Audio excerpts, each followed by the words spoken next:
ActionFigureResource.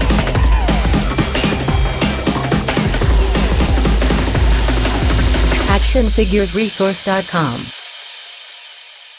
Kenner Products was formed in Cincinnati, Ohio in 1947.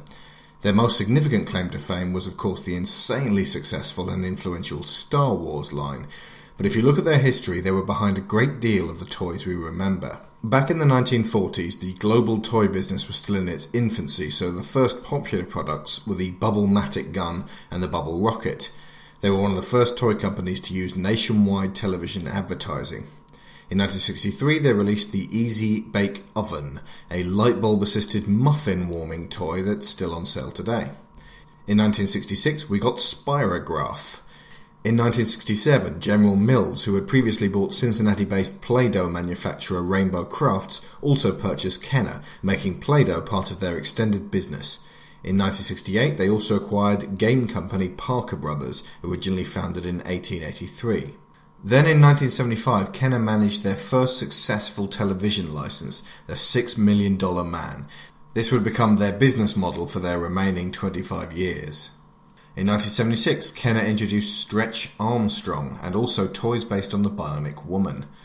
Then in 1977, Kenner negotiated the Star Wars license. They had no way of predicting how wildly popular demand would be, issuing empty early bird boxes that Christmas with promises to send the kids figures in the new year.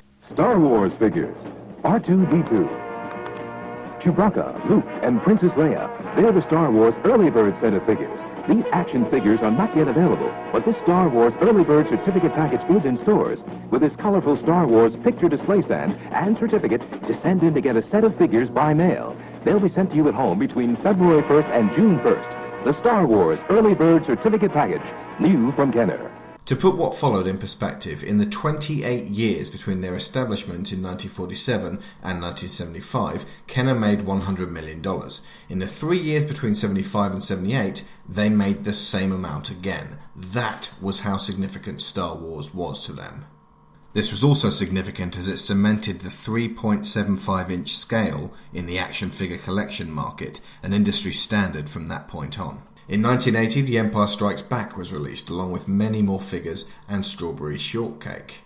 In 1983, Return of the Jedi, and over 300 million Star Wars toys sold up to that point, also the Care Bears. In 1984, Kenner gained the license to DC Comic Heroes in the Superpowers line. Then in 1985, just in time to not quite rival Transformers, Kenner released the tie-in toys for the Mask cartoon. This was also significant because it was the first one Kenner out-licensed to other manufacturers. They also released cartoon tie-in figures of Silverhawks, Centurions, and the real Ghostbusters. In 1987, Tonka acquired Kenner Products. In 1988, Kenner released the Starting Lineup series of sports action figures, which became immediately highly collectible. In 1991, Hasbro bought Tonka, and thus Kenner became a division of the largest toy company in the world.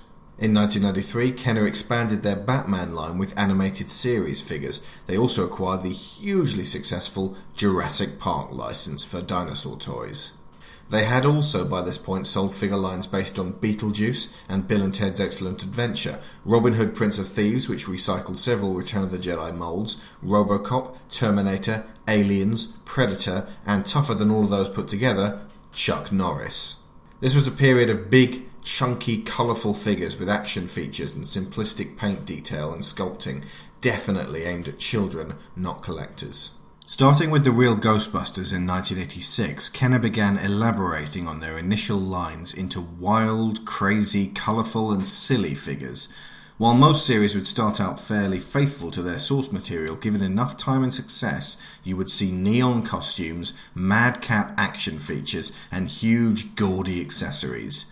Some might say these artificially extended the lifespan of the lines and gave us hundreds of Batman figures in wetsuits, Arctic armour and rocket-firing sonic jetpacks, clogging up the pegs and making figures based on actual characters from the TV shows short-packaged and harder to find. This was unfortunately a tacky tactic capitalised on by Toy Biz, Mattel, Hasbro and other industry leaders, and it persists to this day. In 1995, the Star Wars Power of the Force line, which had originally trailed off following Return of the Jedi, was re-released as Power of the Force 2. Since then, Star Wars figures have emerged from Hasbro on an annual basis and shown no signs of stopping. By now, though, the other licenses were becoming a little less on the money, with figures from Gargoyles, The Shadow, and VR Troopers. Waterworld and Dragonheart were again movies dwarfed by the Star Wars phenomenon, along with Transformers' forgotten stepbrother, Beast Wars. It was becoming apparent that focus on what would be a guaranteed success was needed. In 1997, Batman and Robin, The Lost World Jurassic Park 2, Steel, and Sabrina the Teenage Witch toys met with varying success. The main focus, however, was Star Wars, which had been gathering steam with the re-released special editions in theatres and gained plenty of toys to tie in with them. Hasbro acquired the license to make toys based on the upcoming prequel trilogy. In 1999, one of the last Kenner lines was Small Soldiers, based, somewhat ironically, on a toy company purchased by a global corporation. And then in 2000, Hasbro closed the doors on their Cincinnati operation and by and large stopped using the Kenner name. Subsequently, there were several lines of Star Wars figures produced paying homage to the vintage Kenner originals, including limited edition oversized 12-inch re-releases from Gentle Giant and a faithfully reproduced Boba Fett figure. Kenner, in capitalizing on their Star Wars license back in 1977, changed the face of action figures forever. In many ways, that unexpected success is what everyone has been chasing ever since, both in terms of businesses grabbing whatever may turn out to be the new hotness, creators trying to get that movie, comic or TV show to capture the hearts of the world, and of collectors jumping in on the ground floor to buy and store in mint condition those first emerging treasures from a toy phenomenon. But it was this tendency to tie in toys with cartoons and movies, with neither being the complete success without the other, that also mired down all involved parties with 1,000 bandwagon jumpers, bringing with it a culture that requires us as collectors to sift the gold out of the stormy rivers of big business merchandising.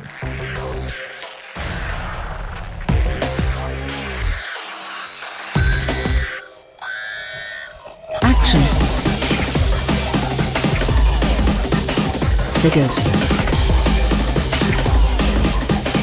Resource